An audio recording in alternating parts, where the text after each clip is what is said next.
Maman est portée à la bino parce qu'elle est native à Mombele. Maman zali mwana Mombele lokola bino lokola biso. Oh tout a dit zali mwana Mombele azana extrêmement honorable. Donc ça maman on peut faire.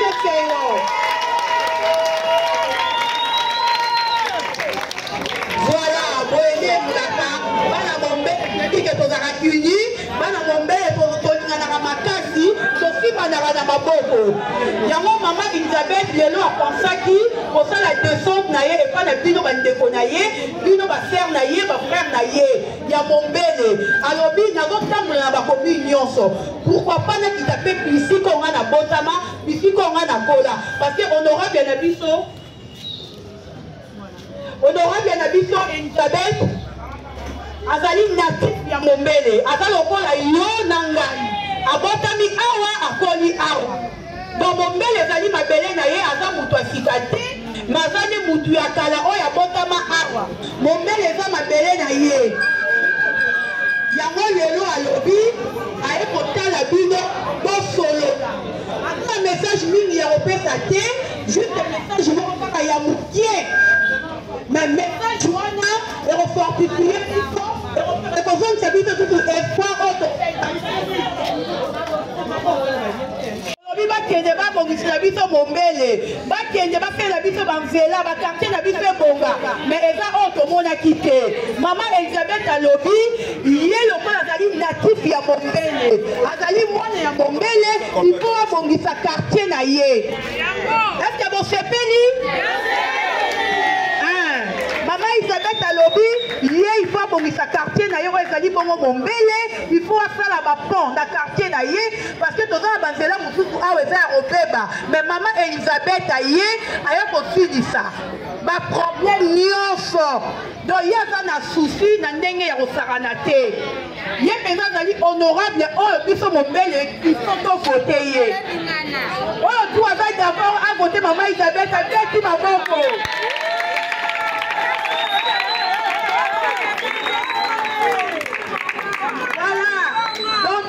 Sa maman parole parce qu'il y a un message qui a mouillé.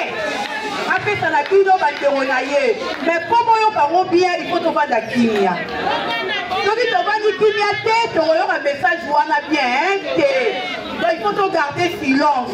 Il faut garder vraiment silence pour yoka maman Elisabeth na message oyo ayeli biso lelo ayeli biso bana Mombele parce que azali natif ya Mombele. Aza muto te auti libanda aye te mazali ne natif ya Mombele abotami na Mombele akoli na Mombele. Yango lobi il faut asala musala kaka na quartier na ye. Donc to peut faire parole honorable.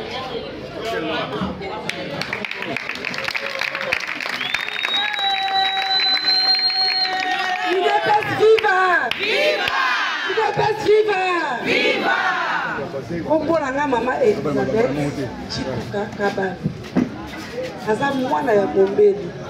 Nabotami na Mombele, nakoli na Mombele, mais azofana la 12e rue la Vénigère et race. Naza candidat de députation nationale na UDPS.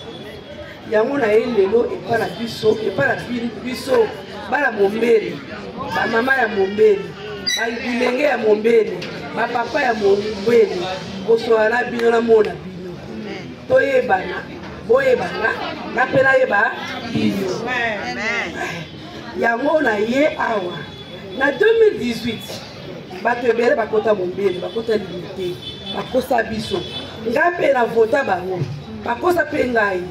Quand bazui bakomota baetere ya bango moko yango tu oyo mokonzi ya mboka alobi alingi bamama bazala nde ebele na parlement parce que mama nde amemaka zemi mama nde ayebaka mpasi ya mwana mama nde ayebaka ke mwana ofata na classe mama ayebi détournement te mama ayebi koyiba te yango alobaki na parlement tu oyo alingi soki akomisa 300 députés ça c'est quatre bazala bamama yango lelo biso bamama ya UDPS na mama Elisabeth Chituka Kabana ya liboso la bino osola na bino na 2023 oyo bokopesa président na biso Fatou Beton majorité député national na bino ya limité bino mama Mombele bon voter mama Elisabeth Chituka Kabana parce que la botami na Mombele parce que la koli na Mombele parce que la kena kosoma ndunda la wenza luza parce que la kanisa suki na Mombele malgré la koi mama na ofa na Gerberas mais Gerberas na la kata limité Mombele za la kata limité yango na elelo na mona bino toyebana polo ki lelo opesi biso bopesi nga ba voir pour le développement ya Mombele tala na Mombele ceux qui moulent les bêtis. Dans la sécurité de Mombele, il y a des gens qui sont en Mombele. Ma campagne est belée. Hôpital de Malonga Mombele est zaté.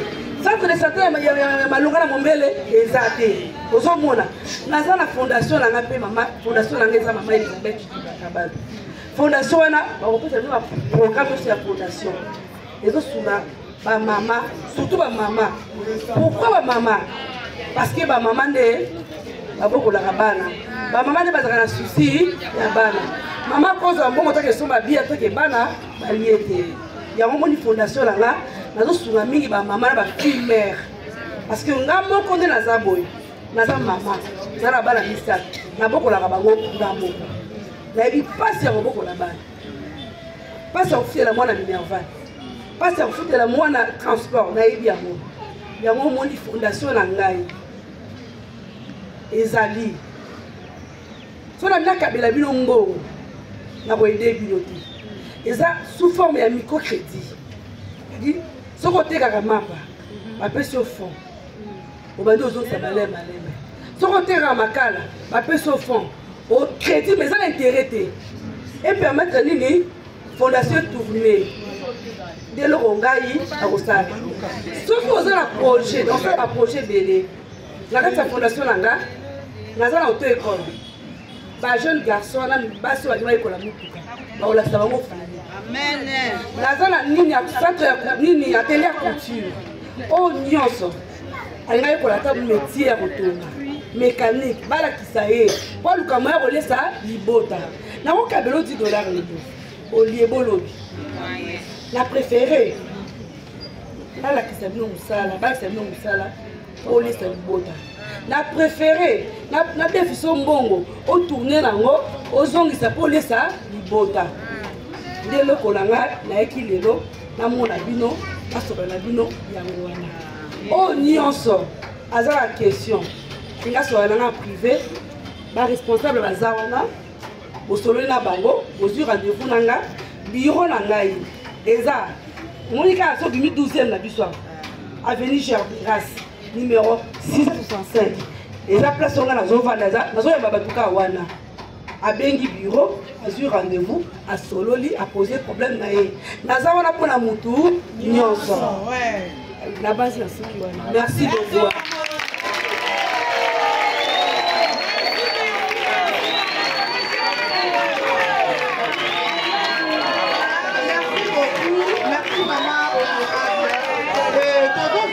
Juste 3 personnes.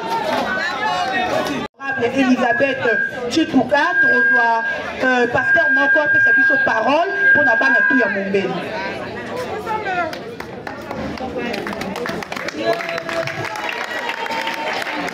Merci. Que Dieu soit loué.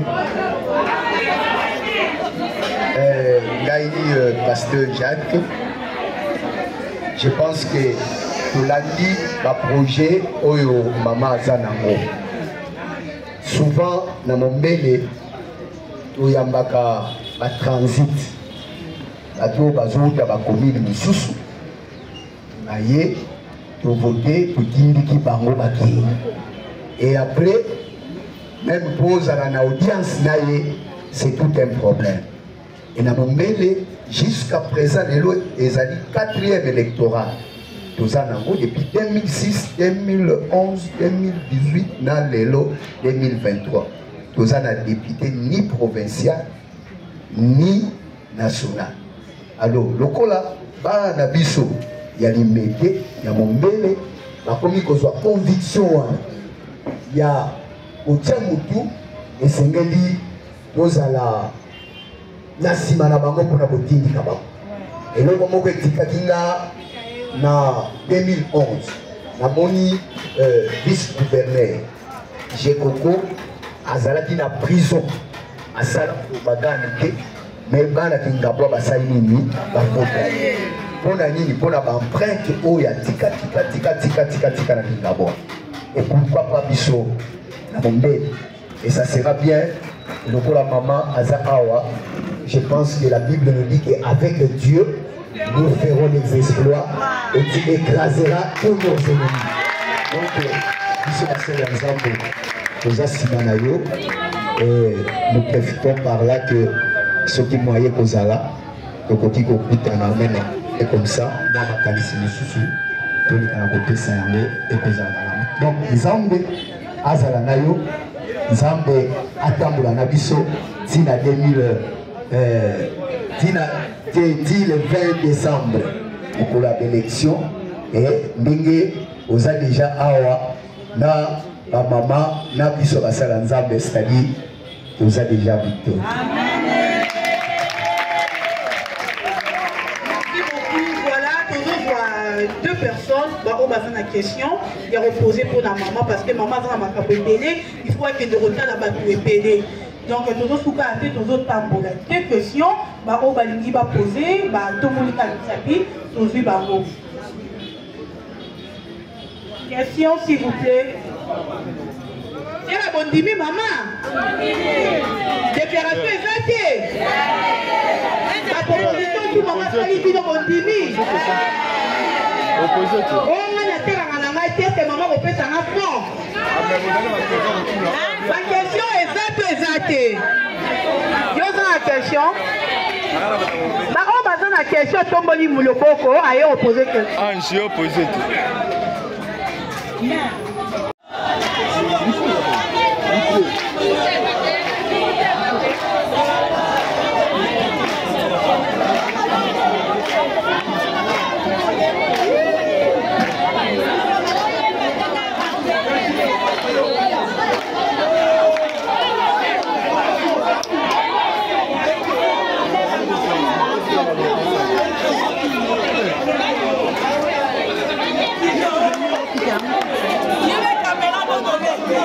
Allez,